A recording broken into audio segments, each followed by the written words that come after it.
ഇന്നലെ നിലമ്പൂർ ഉപതെരഞ്ഞെടുപ്പിന്റെ ഫലമൊക്കെ കാണാൻ വേണ്ടിയിട്ട് ഒരാൾ ലീവ് എടുത്ത് വീട്ടിലിരുന്ന് ഫലമൊക്കെ കണ്ടിട്ട് ഇന്ന് വന്നിട്ടുണ്ട്. മനസ്സിലായി. ബൈ ഇലക്ഷൻ ആണ്, റിസൾട്ട് വളരെ ആവേശകരമായിട്ട് ആളുകൾ സ്വീകരിക്കുന്നതാണ്. ഇവിടെ വന്ന വാർത്തയുടെ ഇടയിലേ അത് പൂർണ്ണമായിട്ടും ആവാഹിച്ചെടുക്കാൻ കഴിയില്ല. അതുകൊണ്ട് ഇന്നലെ വീട്ടിൽ ഇരുന്ന് രാവിലെ മുതൽ മൊത്തം എല്ലാം അരച്ച് കലക്കി കുടിച്ച് വന്ന. അപ്പൊ നമുക്ക് ചോദിക്കണമല്ലോ, എന്തുകൊണ്ടായിരിക്കാം സ്വരാജ് തോറ്റത്? അത് സ്വരാജിന് വോട്ട് കുറവായിരുന്നു, ആര്യാടന് കുറച്ച് വോട്ട് കൂടുതൽ കിട്ടി. സിമ്പിൾ. LKG ക്ലാസ്സിൽ പിള്ളേരോട് അല്ലേ, പിണറായി വിജയനടക്കം ഇങ്ങനെ പറയുന്നത്. അവർക്ക് പറയാമെങ്കിൽ പിന്നെന്താ എനിക്ക് പറഞ്ഞ ഭരണവിരുദ്ധ വികാരം ഉണ്ടായിട്ടേ ഇല്ല. ജയിച്ച ആള് പിടിച്ചത് മുഴുവൻ വർഗീയവാദികളുടെയും മറ്റേ ഈ ക്യാപ്സൂൾ ഇതുവരെ തീർന്നില്ലേ? ലോഡ് കണക്കിന് ഇറങ്ങുന്നുണ്ടെന്ന് തോന്നുന്നു. അല്ല, വേറെ സാംസ്കാരിക നായർ, ഇടതുപക്ഷ സാംസ്കാരിക നായകർ വേറൊരു കാര്യം പറഞ്ഞിട്ടുണ്ട്. സാംസ്കാരിക കേരളത്തിന്റെ പരാജയമാണെന്നല്ല കണ്ടതെന്ന്.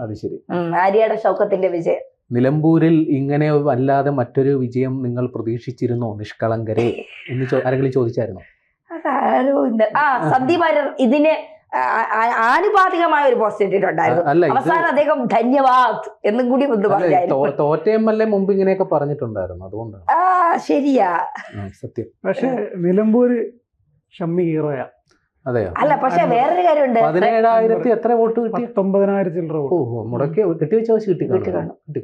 അത് പോയിട്ട് റെഡ് ആർമി ഉണ്ടല്ലോ, റെഡ് ആർമി നന്ദി ഉണ്ട് മാഷ എന്നും പറഞ്ഞൊരു CPM-നെതിരെ ഒരു പോസ്റ്റ് ഒക്കെ ഇട്ടിട്ടുണ്ടായിരുന്നു. അത് ശരി. മാഷ ആരാണ്? മാഷ് ഗോവിന്ദ സഖാവിനായിരിക്കും. അതെന്ന് വെച്ച് കഴിഞ്ഞാല് അത് ഈ ഇലക്ഷന്റെ തലേദിവസം ഒരു RSS ഒരു പരാമർശം, RSS ബന്ധപ്പെട്ടൊരു പരാമർശം ഉണ്ടായിരുന്നു. അത് ശരിക്കും പറഞ്ഞാൽ CPM-നോട് ക്ഷീണം ചെയ്തിട്ടുണ്ട്. അതാണ് നന്ദിയുണ്ട് മാഷേ എന്ന് പറഞ്ഞിട്ട് റെഡ് ആർമി അതിന് തൊട്ട് പുറകെ ആ പോസ്റ്റ്. അല്ല, ആ ക്ഷീണം മാറ്റാനേ കഴിഞ്ഞ സെക്രട്ടേറിയറ്റിലോ മറ്റോ പിണറായി വിജയൻ ഗോവിന്ദൻ മാഷിനെ പ്രത്യേകം എന്തൊക്കെയോ പറഞ്ഞെന്ന് കേട്ടായിരുന്നു. അഭിനന്ദിച്ചെന്നല്ലേ? പ്രത്യേക അഭിനന്ദനം നടത്തി. ഒരിക്കൽ അഭിനന്ദനം. അല്ല, മൈക്ക് കാണുമ്പോ തോന്നിയത് വിളിച്ചു പറയരുത് എന്നുള്ളതല്ലേ? പുള്ളിക്ക് മൈക്കിനെതിരെ കേസ് വരെ എടുക്കാം, അപ്പൊ പിന്നെ കുഴപ്പമില്ല. അല്ലാതെ അല്ല, ഒരു അഭിനന്ദനം കൊടുത്തിട്ടുണ്ട്. ഇന്നലെ ഒരു താക്കീതും കൊടുത്തിട്ടുണ്ട്. അല്ല, അടിസ്ഥാനപരമായി അവിടെ എന്തുകൊണ്ട് UDF ജയിച്ചു?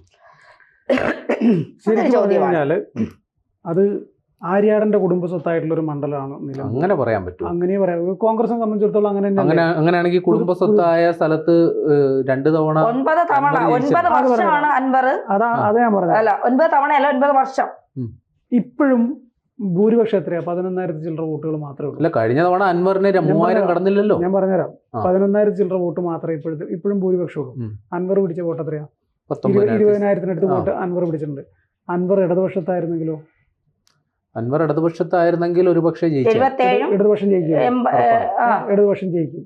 അതാണ് ഇത്രയും കാലം സംഭവിച്ചുകൊണ്ടിരുന്നത്. അതായത് അൻവർ എന്ന് പറഞ്ഞു കഴിഞ്ഞ വ്യക്തിക്ക്, അൻവറിന്റെ രാഷ്ട്രീയ ഇതൊന്നുമല്ല, അൻവർ എന്ന് പറയുന്ന വ്യക്തിക്ക് അവിടെ ഭയങ്കരമായിട്ട് കുടുംബ തായ്വേരുകളുള്ള സ്ഥലമാണ് നിലമ്പൂർ.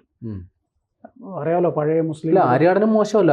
അതെ, പഴയ മുസ്ലിം കുടുംബങ്ങൾക്ക് ഒരുപാട് ബന്ധുക്കളും ഒക്കെ ആയിട്ട് അവർ ഒരുപാട് സ്ഥലങ്ങളിലൊന്നും അല്ലാതെ ആ ഒരു ഏരിയ കേന്ദ്രീകരിച്ചാണ് അങ്ങോട്ടുള്ള മലബാർ കയറി താമസിക്കുക. ഇപ്പം ഞാൻ ഇവിടെയാണെങ്കിൽ എൻ്റെ ബന്ധുക്കൾ തൊട്ടപ്പുറത്തെ വീട്ടുകളിൽ ഒരു പഞ്ചായത്തിലൊക്കെ ആയിട്ടൊക്കെ അവരുടെ മുഴുവൻ ബന്ധുക്കളൊക്കെ ഉണ്ടാവും. അപ്പോൾ അൻവറിനെ സംബന്ധിച്ചിടത്തോളം അൻവറിന്റെ തായ്വേര് ഒരുപാടുണ്ട് അവിടെ. അൻവറിന് ബേസിക്കലി രാഷ്ട്രീയത്തിന് അപ്പുറത്ത് ഒരുപാട് വോട്ടുണ്ട് അവിടെ. ആ വോട്ട് അൻവറിന് കിട്ടും, ആ വോട്ട് അൻവറിന് കിട്ടും എന്ന് ഉറപ്പുള്ളത് കൊണ്ടാണ് അൻവർ ശക്തമായിട്ട് മത്സരിക്കാൻ വന്നത്. എൻ്റെ ശക്തി ഞാൻ കാണിച്ചു തരാം, ജയിക്കൂലെന്ന് അൻവറിനും അറിയാം, എൻ്റെ ശക്തി ഞാൻ കാണിച്ചു തരാം എന്നുള്ളത്. അതിന്റെ കൂട്ടത്തിൽ അൻവർ പ്രതീക്ഷിച്ചു ആര്യാടൻ ഷൗക്കത്തിന്റെ കുറെ വോട്ടും കൂടെ അൻവറിന് കിട്ടും എന്നുള്ളത്. അങ്ങനെയാണെങ്കിൽ സ്വാഭാവികമായിട്ടും സ്വരാജ് ജയിക്കും. പക്ഷേ അവിടെ മുസ്ലിം ലീഗും ആര്യാടൻ ഷൗക്കത്തും തമ്മിൽ നേരത്തെ ഉണ്ടായിരുന്ന കുറെ പ്രശ്നങ്ങളുണ്ടായിരുന്നു. അതെല്ലാം രമ്യമായി ഇലക്ഷന് മുമ്പേ തന്നെ പരിഹരിച്ചിട്ടാണ് ജോയിക്ക് സീറ്റ് കൊടുക്കാതെ ഷൗക്കത്തിനെ മത്സരിപ്പിച്ചത്. ഷൗക്കത്തിന്റെ കുടുംബവും ഈ പാണക്കാട് തങ്ങളെ കുടുംബവുമായിട്ടൊക്കെ അതിന് മുന്നേ സംസാരിച്ച് എല്ലാം സെറ്റിലായതാണ്. ഷൗക്കത്ത് കൃത്യമായിട്ട് പാണക്കാട് പോയി അവരെ കണ്ടു, കാര്യങ്ങൾ സംസാരിച്ച് മത്സരരംഗത്തേക്ക് വന്നു. മുസ്ലിം ലീഗ് നല്ല വർക്ക് നടത്തിയിട്ടുണ്ടാവും. അത് കോൺഗ്രസിന് പോലും അവകാശപ്പെടാൻ പറ്റാത്ത രീതിയിൽ മുസ്ലിം ലീഗ് വർക്ക് ചെയ്തിട്ടുണ്ട് അവിടെ. പക്ഷെ CPM കരുതിയത് എന്താ, മുസ്ലിം ലീഗിന്റെ വോട്ട് കുറെ പോകും, ആര്യാടന്റെ പഴയ പ്രസംഗവും കാര്യങ്ങളൊക്കെ എടുത്തിട്ട് കഴിഞ്ഞാൽ മുസ്ലിം ലീഗ് അതിനകത്ത് പാലം വലിക്കും എന്നുള്ള ധാരണ CPM ഉണ്ടായിരുന്നു. പക്ഷേ CPM-ന്റെ കണക്കൂട്ടലെല്ലാം തെറ്റി. CPM-ന് കഴിഞ്ഞ ഒരുപാട് വർഷക്കാലമായിട്ട് അവരുടെ സ്ക്രൂട്ടിനിയൊക്കെ തെറ്റാണ്. അതായത് പറഞ്ഞു വരുന്നത് നിലമ്പൂരിൽ ഭരണവിരുദ്ധ വികാരം ഉണ്ടായിട്ടേ ഇല്ലെന്നാണ്. ഭരണവിരുദ്ധ വികാരമുണ്ട്. അതല്ലേ ജയത്തിന്റെ കാരണം. അതുമായിട്ട് സ്വരാജ് ഒരു ജനകീയനാണോ? സ്വരാജിന് ഈ ഫേസ്ബുക്കിൽ ഭൗതികവാദങ്ങളും പറയാൻ ഉള്ളതിനപ്പുറം സ്വരാജ് എന്ത് ജനകീയ നേതാവാണ്? എനിക്ക് ഇന്ന് വരെ തോന്നിയിട്ടില്ല സ്വരാജ് ഒരു ജനകീയതയ്ക്കപ്പുറം ഈ CPM-നെ സംബന്ധിച്ച് പാർട്ടി കമ്മിറ്റഡ് വോട്ടുകളുണ്ട്. അത് കൃത്യമായി അവർ ക്യാൻവാസ് ചെയ്തിട്ടുണ്ടോ എന്നുള്ളത് മാത്രമേ അത് കിട്ടിയിട്ടുണ്ട്. പാർട്ടി വോട്ടുകൾ കിട്ടിയിട്ടുണ്ട്, ഉറപ്പാണ്. പക്ഷേ ഇവിടെ നിലമ്പൂര് പാർട്ടി വോട്ടുകൾ കൊണ്ട് CPM ജയിക്കൂല ഒരിക്കലും. അവിടെ അൻവർ ജയിച്ചത് അൻവറിന്റെ വ്യക്തിപരമായ വോട്ടുകൾ. തീർച്ചയായിട്ടും. പക്ഷെ ഇവിടെ ഈ ആര്യാടൻ ജയിച്ചു, പക്ഷെ ഹീറോ VD സതീശനാണ്. കാര്യം അൻവറിനെ വേണ്ട എന്നൊരു നിലപാട് കൃത്യമായി മികച്ച തീരുമാനമായിരുന്നു. അതൊരു നല്ലൊരു തീരുമാനമാണ്. കാര്യം അൻവറിനെ ഈ അവസരത്തിൽ വിളിച്ചിരുത്തിയ പുള്ളി വിജയത്തിന്റെ അവകാശവാദം ഉന്നയിക്കും. പിന്നെ ജീവിതകാലം മുഴുവൻ അൻവറിനെ സഹിക്കേണ്ടി വരും. ഇപ്പൊ അൻവർ എന്ന് പറയുന്ന അയാളുടെ രാഷ്ട്രീയ കരിയർ ഏതാണ്ട് ഫുൾ സ്റ്റോപ്പായി. പക്ഷെ അൻവറിനെ UDF-ലേക്ക് എടുക്കൂലേ? UDF-ൽ ഒരു എടുത്താൽ തന്നെയും അവകാശവാദം ഉന്നയിക്കാൻ പറ്റുമോ? അവകാശവാദം പറയില്ല. ഇപ്പൊ ഇവിടെ നിലമ്പൂരില് അൻവർ അവകാശവാദം പറയും. നിലമ്പൂരിൽ ഇപ്പോഴും പറയാം അൻവറിന് ഞാൻ അത്രയും വോട്ട് പിടിച്ചുകൊണ്ടാണ് നിങ്ങൾക്ക് ജയിച്ചതെന്ന് പറയാം. കലക്കി അയാൾ പറഞ്ഞു തുടങ്ങിയെന്നല്ലേ ഞാനാണ് ഹീറോ, ഹീറോ ആണോ ഹീറോ എന്ന് പറഞ്ഞു. അല്ല, അതുമായിട്ട് ഇതിൽ വേറൊരു കാര്യം കൂടെ ഉണ്ട്. മറ്റൊരു വാതിൽ ഈസി ആയിട്ട് തുറന്നു കിട്ടി. സതീശന് മുഖ്യമന്ത്രിയാകാനുള്ള കസേര ഉറപ്പിച്ചു. ചെന്നിത്തല ചാവണം. ചെന്നിത്തല പറയും,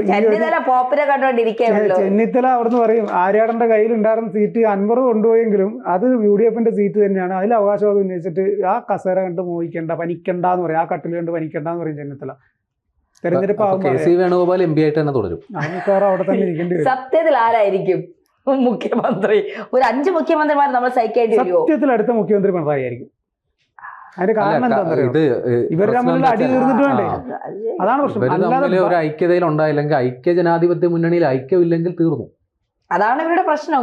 ഗ്രൂപ്പിസവും തമ്മിലടിയും കസേരയ്ക്ക് വേണ്ടിയുള്ള അടിയും. ഇതില്ലാതെ അല്ലെങ്കിൽ നയിക്കാൻ ഇവർക്ക് ആരാ ഒരു നേതാവുള്ളത്? ഇത്രയും വയസ്സായിട്ടും പിണറായി വിജയൻ ശക്തനായ ഒരു നേതാവ് ഉണ്ടെന്ന് പറയാം. ഇതിൽ ആരാ ഉള്ളത് നയിക്കാൻ? ശക്തനായ നേതാവ് ഉണ്ടായിരുന്നു എന്ന് പറഞ്ഞു. പിണറായി വിജയൻ ഈ ഒരു എനിക്ക് തോന്നുന്നില്ല അടുത്ത തെരഞ്ഞെടുപ്പ് അദ്ദേഹം ഇല്ലെങ്കിൽ മരുമകനെ വളർത്തി വലുതാക്കി വെച്ചിട്ടുണ്ട്. അദ്ദേഹം നയിക്കും. കാര്യം ഈ ഇടതുമുന്നണി സർക്കാർ നയിക്കാൻ പിണറായി വിജയൻ ഉണ്ടായിരുന്നു. അടുത്ത തെരഞ്ഞെടുപ്പിൽ പുള്ളിയെ തന്നെ മുഖ്യമന്ത്രി സ്ഥാനാർത്ഥിയായിട്ട് നിർത്താനുള്ള സാധ്യത എത്രത്തോളം ഉണ്ടെന്ന് സംശയം. അത് അങ്ങനെ തന്നെയാണ് കഴിഞ്ഞ അഖിലേന്ത്യാ സമ്മേളനത്തിലൂടെ തീരുമാനമായത്. അല്ല, അങ്ങനെയാണെങ്കിൽ സതീശനാകും. ഓക്കെയാണ്.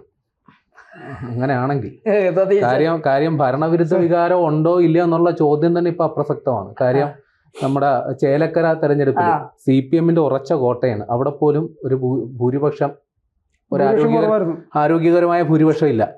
പാലക്കാട് പിന്നെ നമ്മുടെ മാങ്കൂട്ടത്തിന്റെ ഭൂരിപക്ഷം എത്രയാണ്? പക്ഷേ ഇവിടെ അൻവർ കളിച്ചിട്ട് പോലും UDF ജയിച്ചു. അപ്പൊ ഭരണവിരുദ്ധ വികാരം പ്രകടമാണ്, വാസ്തവത്തിലുണ്ട്. ഇതിന്റെയൊക്കെ ഇത് വരുന്നത് എപ്പോഴാന്ന് വെച്ച് കഴിഞ്ഞാൽ അടുത്ത പഞ്ചായത്ത് ഇലക്ഷൻ കഴിയുമ്പോൾ ഒരു ഏകദേശം ചിത്രം വരും. പഞ്ചായത്ത് തെരഞ്ഞെടുപ്പ് റെഡി. പഞ്ചായത്തിൽ പരമ്പരാഗതമായ ഇടതുപക്ഷത്തിന് നല്ല മേൽക്കൈയുള്ള സ്ഥലമാണ്. അപ്പൊ പിന്നെ അതും പറയാനൊക്കെ ഇല്ല. പക്ഷെ ഉറപ്പായിട്ടും അടുത്ത നിയമസഭാ തെരഞ്ഞെടുപ്പിന് UDF-ന് വലിയൊരു ആത്മവിശ്വാസം കിട്ടിയിട്ടുണ്ടെന്നുള്ള വാസ്തവം തന്നെയാണ്.